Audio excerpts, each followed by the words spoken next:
नमस्कार। मुद्दा तो है, मैं आपका स्वागत है। मैं हूं आपके साथ ब्रजेश चौक से और आज मुद्दा है ओबीसी आरक्षण। लेकिन बात करेंगे कि आखिर इस मुद्दे पर सीएम शिवराज के शाही स्वागत के आगे कांग्रेस कैसे फ्लॉप हो गई और ओबीसी महासभा बेनकाब। जी हां, आरक्षण को लेकर ओबीसी महासभा ने जो बंद का ऐलान किया था वह कोई असर नहीं छोड़ पाया।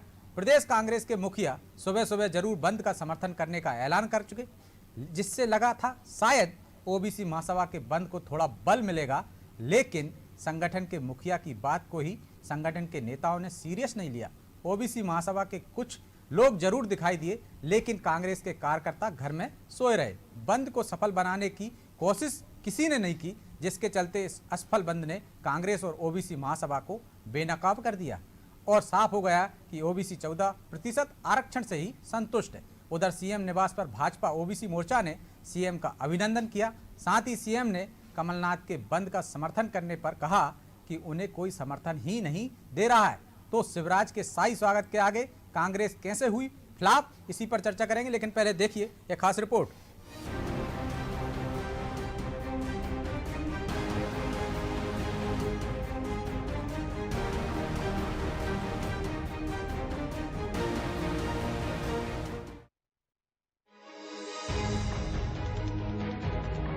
ओबीसी महासभा 27% आरक्षण की मांग कर रही है। आरक्षण पर लगी 50% की पाबंदी हटाने की मांग भी ओबीसी महासभा ने की है। अपनी मांगों के समर्थन के लिए ओबीसी महासभा ने 21 मई को बंद का आयोजन किया।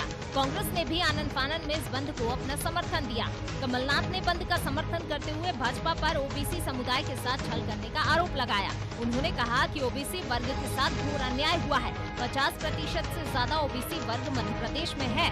उसी के मुताबिक हमने 27% आरक्षण देने का कानून बनाया था, लेकिन शिवराज सरकार ने ठीक ढंग से सुप्रीम कोर्ट में रिपोर्ट पेश नहीं की।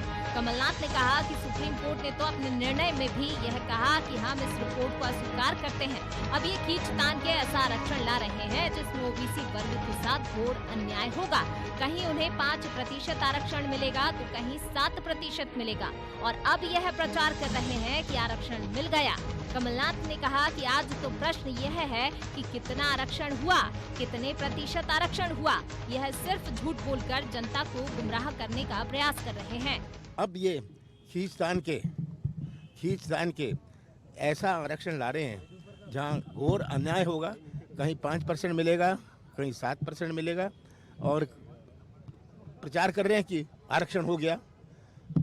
आरक्षण की बात नहीं है, प्रश्न है कितना आरक्षण हुआ, कितने प्रतिशत आरक्षण हुआ, ये प्रश्न है और ये जनता को गुमराह करने का प्रयास कर रहे हैं। उधर मुख्यमंत्री आवास पर भाजपा ओबीसी मोर्चा ने सुप्रीम कोर्ट के ओबीसी आरक्षण के फैसले पर मुख्यमंत्री शिवराज सिंह चौहान का अभिनंदन किया। भाजपा प्रदेश अध्यक्ष विष्णुदत्त शर्मा ने कहा कि देश के ओबीसी वर्ग को अधिकार दिलाने का काम मुख्यमंत्री शिवराज सिंह चौहान ने किया है।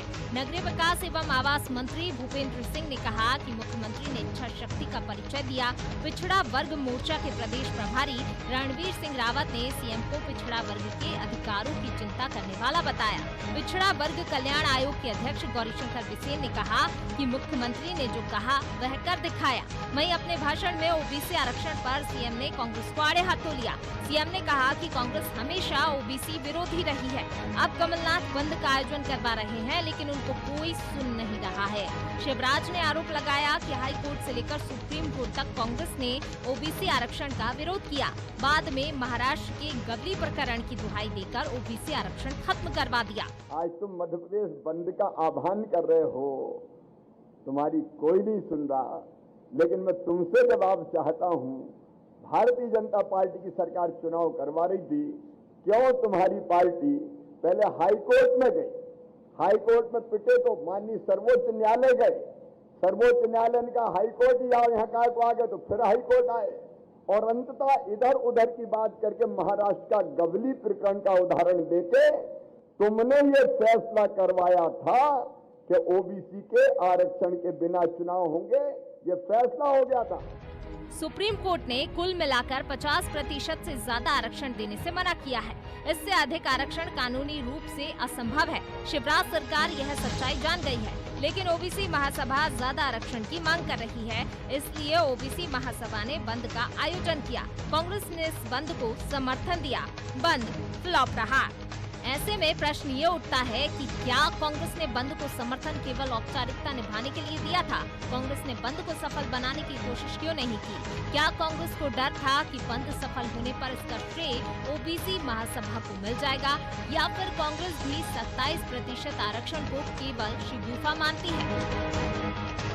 ब्यूरो रिपोर्ट, अनादि टीवी।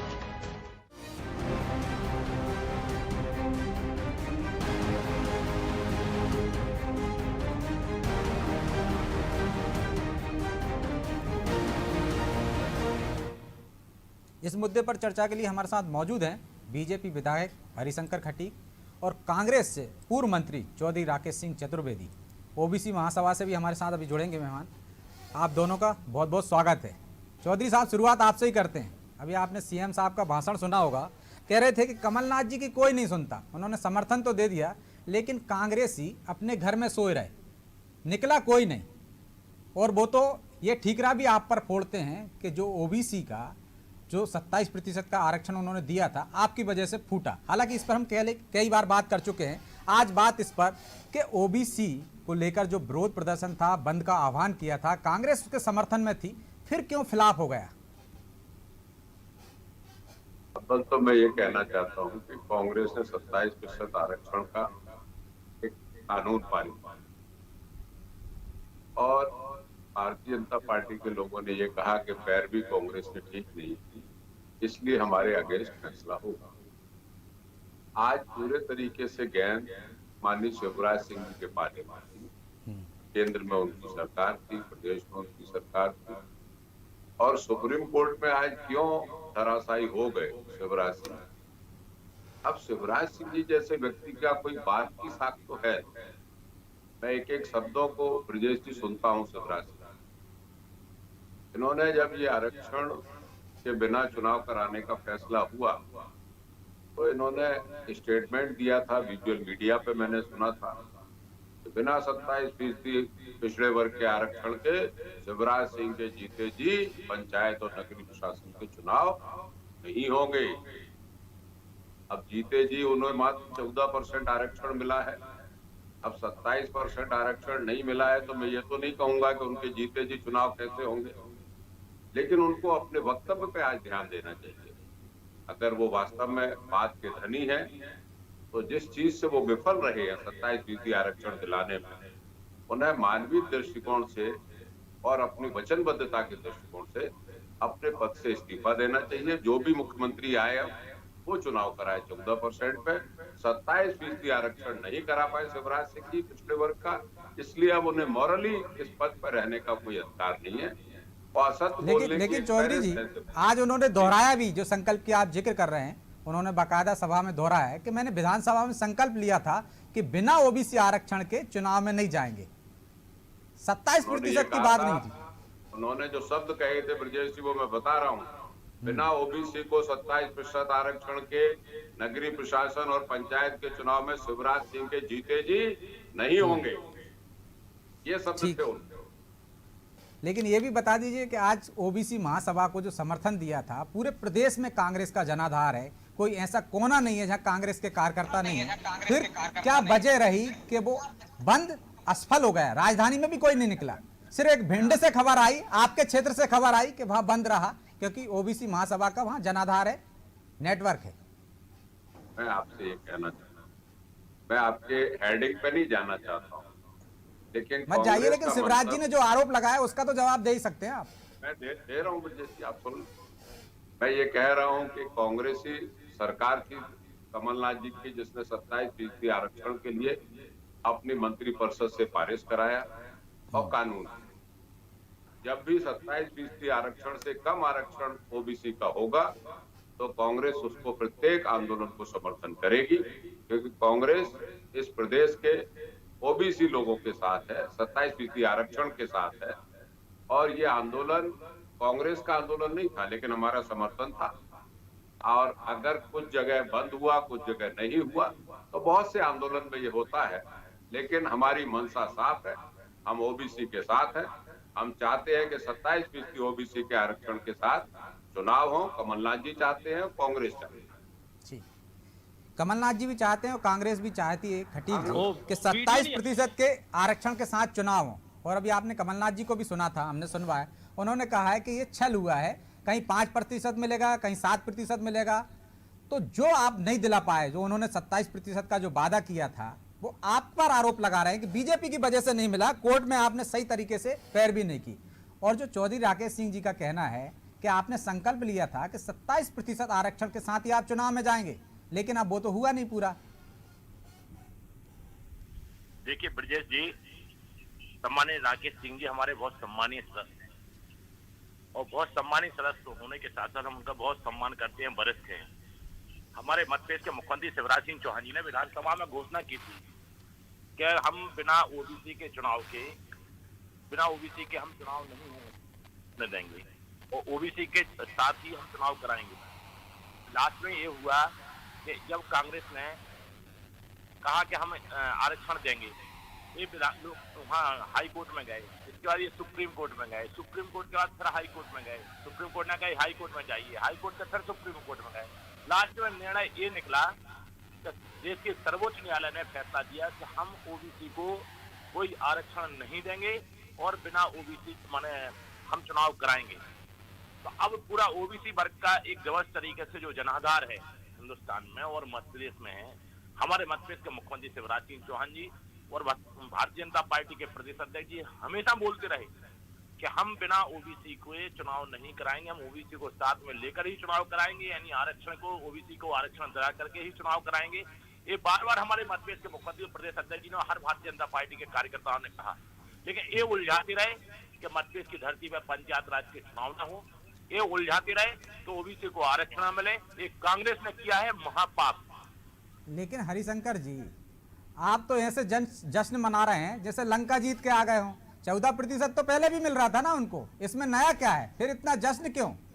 ब्रजेश जी हमारी बात सुनिए, हम लोग चाहते थे कि ओबीसी को आरक्षण मिले और देश के सर्वोच्च न्यायालय ने हमारे मध्य प्रदेश के मुख्यमंत्री शिवराज सिंह चौहान जी की और भारतीय जनता पार्टी की जो याचिका दायर की गई थी कि हमें आरक्षण दिया जाए, ओबीसी को आरक्षण दिया जाए, हालांकि हमें न्याय मिला और देश के सर्वोच्च न्यायालय ने पिछड़ा वर्ग का सम्मान किया और आरक्षण देने का काम किया। हम सब जानते हैं कि मध्य प्रदेश में 16% एससी और अनुसूचित जनजाति 20% और मध्य प्रदेश में अब जो आरक्षण ओबीसी के लिए हो रहा है वो 14% देने का प्रावधान किया गया है। यानी टोटल 50% से जो देश के संविधान में लिखा है कि 50% से हम ज्यादा आरक्षण नहीं देंगे, उसके आधार पर 50% टोटल आरक्षण हो जाता है। लेकिन अब जो 25 सीटें हुई हैं वो सामान्य की हैं। सामान्य सीट पे एससी का व्यक्ति और अनुसूचित जाति वर्ग का व्यक्ति है और जो अपना पिछड़ा वर्ग का हमारा कोई भी भाई चुनाव में खड़ा हो सकता है। तो जब 14% तो ये ओबीसी को आरक्षण मिल ही गया है, ठीक है। इसके बाद जो 50% सीटें हैं, हमें पूरा विश्वास है कि 50% सीटों में 20% सीटें और माने हमारे सामान्य वर्ग के लोग जीत पाएंगे और 30% की जो सीटें हैं वो हमारे पिछड़ा वर्ग के भाई जीतेंगे, क्योंकि जनसंख्या का मापदंड भी अधिक है। और हमारे भारतीय जनता पार्टी के जो पिछड़ा वर्ग के लोग हैं उनको हम लोग न्याय देना चाहते हैं, उनको हम टिकट भी देंगे। ये हमारे बार बार भारतीय जनता पार्टी की सरकार बार बार बोल रही है, हमारी सरकार बोल रही है। लेकिन ये तो कांग्रेस भी बोल रही है, आपसे पहले उन्होंने घोषणा की थी कि 27% देंगे हम, भले ही कोर्ट का जो भी फैसला हो। लेकिन खटीक जी, आप ये बताइए कि 27% तो वो भी दे रहे हैं, आप भी दे रहे हैं, कानूनी हक तो नहीं मिला ना उनको, कानूनी हक तो नहीं दिला पाओ। जो आरोप आप कांग्रेस पर लगाते थे कि कमलनाथ सरकार ने कोर्ट में मजबूती से अपना पक्ष नहीं रखा, इस वजह से आरक्षण नहीं मिल पाया 27%, उन्होंने सिर्फ हवाई बातें की। तो आपने तो इतने सारे प्रयोग किए, कमेटी बनाई, फिर भी आप मजबूती से पक्ष नहीं रख पाए, तो वही तो आरोप अब आप पे लग रहे हैं। और पिछड़ा वर्ग आयोग का गठन किया और पूरे मध्य प्रदेश के पिछड़ा वर्ग के जो मतदाता हैं उनका सर्वे कराया, उसमें 48% मतदाता आए। हम लोगों ने सुप्रीम कोर्ट में 33% आरक्षण देने की मांग की, लेकिन देश का जो संविधान है उसके आधार पर 50% में 14% ओबीसी को आरक्षण मिला। जो 50% सीटें हैं हमें पूरा विश्वास है कि 20% उसमें हमारे सामान्य वर्ग के हमारे भाई चुनाव जीत के आएंगे और 30% और जो हमारे ओबीसी के इसमें चुनाव लड़ेंगे, तो 30 और 14 कितना हुआ 44%, लगभग 44% इसमें हमारे पिछड़ा वर्ग के हमारे भाई चुनाव जीतेंगे।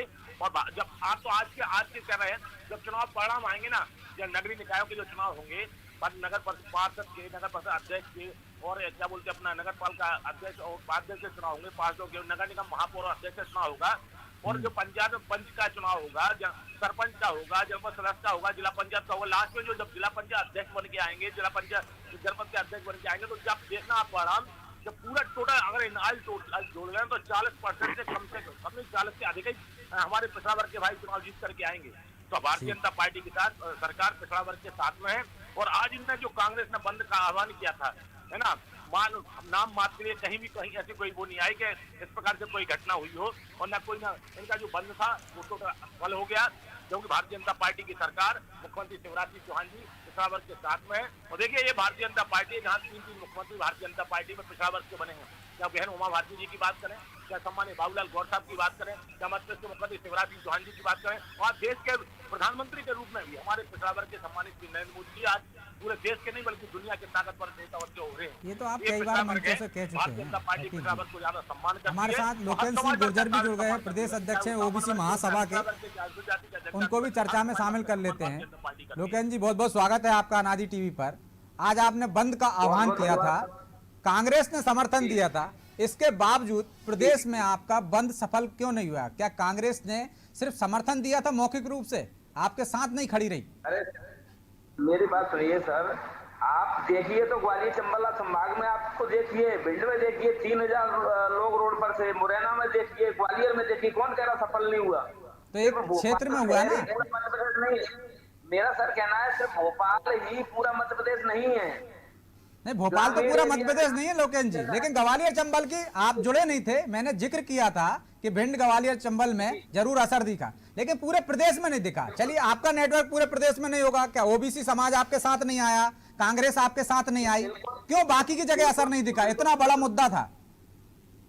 सिर्फ भोपाल को छोड़कर बाकी सभी जिले में अच्छे से हुआ है। और ग्वालियर चंबल संभाग कोई छोटा नहीं है, पूरे देश की और प्रदेश की राजनीति ग्वालियर चंबल संभाग से चलती है।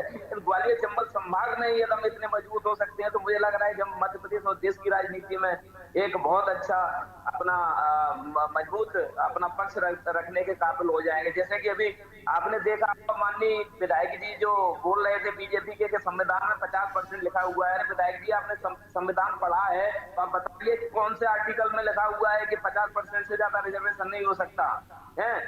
संविधान में कभी भी कहीं भी ऐसा नहीं लिखा हुआ है कि 50% से ज्यादा रिजर्वेशन नहीं हो सकता। जिस तरीके से अभी आपके नेता अपने आप की पीठ थपथपाने का काम कर रहे हैं, इस मध्य प्रदेश में पहले ओबीसी के 13 जिला पंचायत अध्यक्ष बनते थे, अब मात्र 4 बनेंगे। इस मध्य प्रदेश में पहले 56 जनपद अध्यक्ष बनते थे, अब मात्र 30 बनेंगे। इस मध्य प्रदेश में पहले 180 जिला पंचायत सदस्य बनते थे, अब मात्र 102 बनेंगे। इस मध्य प्रदेश में 1270 जनपद सदस्य। लेकिन जो आंकड़े आप गिना रहे हो ना लोकेन्द्र जी, वो आंकड़े अभी खटीक जी भी गिना चुके हैं कि बाकी की जगह भी वो 40% हो जाएगा जो बने थे पहले भी।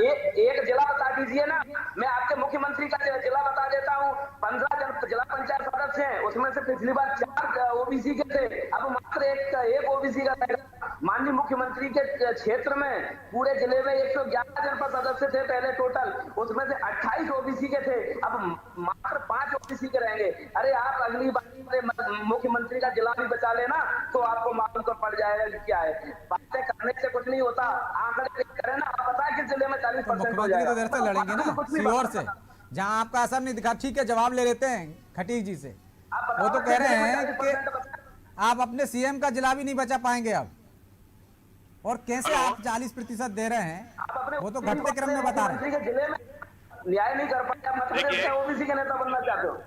ठीक है, लेकिन जो हमारे भाई बोल रहे हैं, एक तो पहली बात बहुत स्लो आवाज आ रही है। दूसरा हमारा ये अनुरोध है कि जैसे कई जिले ऐसे हैं जो ट्राइबल के जिले, तो ट्राइबल के जिले में हमारे जो जनजाति समुदाय के भाई हैं, उन जिलों में वो खड़े होंगे, ज्यादा से ज्यादा सीटें उनकी आएंगी।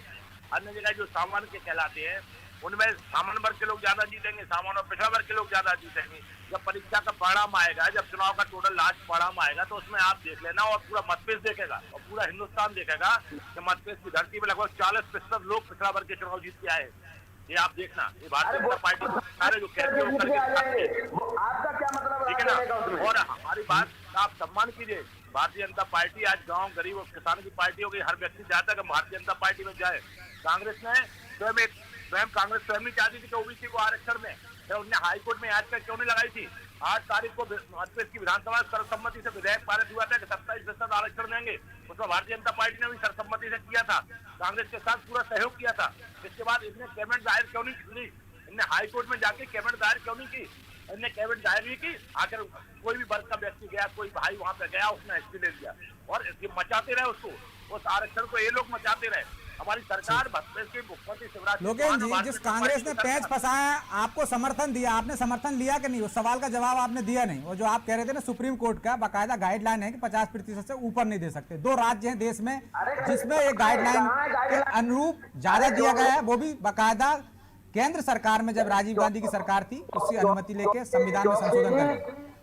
चौकसी जी, मैं आपको क्लियर कर देता हूँ, इंदिरा साहनी जो जजमेंट है वो एजुकेशन के लिए और जॉब्स के रिजर्वेशन के लिए नहीं है। जो पंचायत नामा जो रिजर्वेशन मिलता है वो जनसंख्या के आधार पर मिलता है, और अभी भी SC ST को जो मिलेगा वो जनसंख्या के आधार पर मिलेगा। जिस जिले में SC ST की जनसंख्या होगी उनको उतना % रिजर्वेशन मिलेगा, जो बचा हुआ फिर वो OBC को मिलेगा। यदि किसी जिले में SC ST की जनसंख्या 50% हो गई तो OBC को शून्य मिलेगा।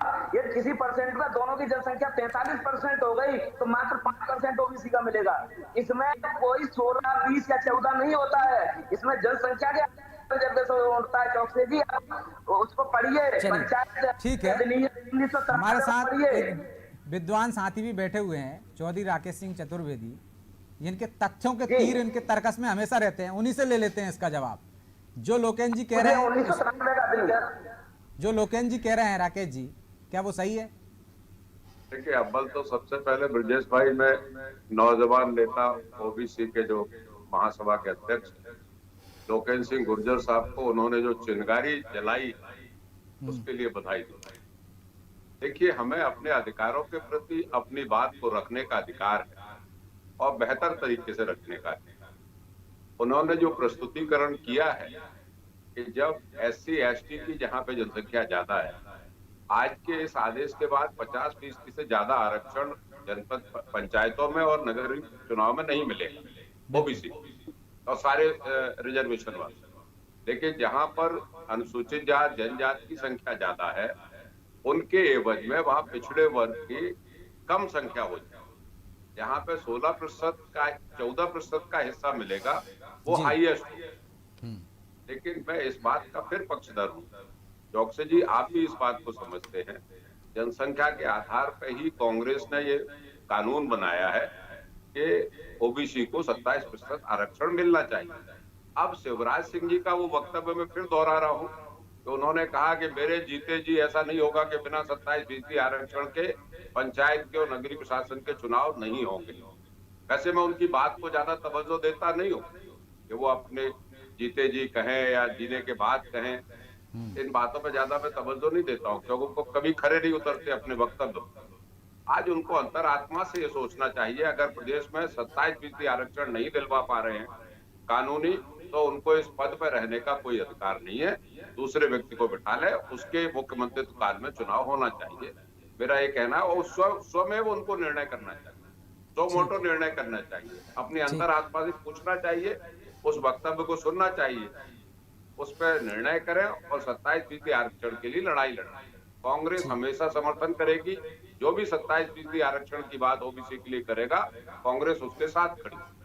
लेकिन कांग्रेस समर्थन कर रही है ना, खुद सड़क पर क्यों नहीं उतर रही? इतना बड़ा मुद्दा आप कह रहे हैं, आपने दिया था 27% आरक्षण, लेकिन कांग्रेस सिर्फ समर्थन दे रही है OBC महासभा का। हो तो यह जाना चाहिए था कि कांग्रेस खुद सड़क पर उतरती। दूसरा प्रश्न मैं ये कर रहा हूँ कि अगर मुख्यमंत्री पिछड़े वर्ग के हैं तो इन्होंने सड़क पर उतर के क्यों नहीं समर्थन किया पिछड़े वर्ग की महासभा का? CM हाउस में क्यों बैठे रहे, वहां क्यों रसमलाई खा रहे हैं सबको इकट्ठा करके? क्या वो OBC के नहीं थे? क्या उनको आज महासभा का समर्थन नहीं करना चाहिए था? ये प्रश्न उनसे पूछा जाना चाहिए जो सत्ता में बैठे हुए।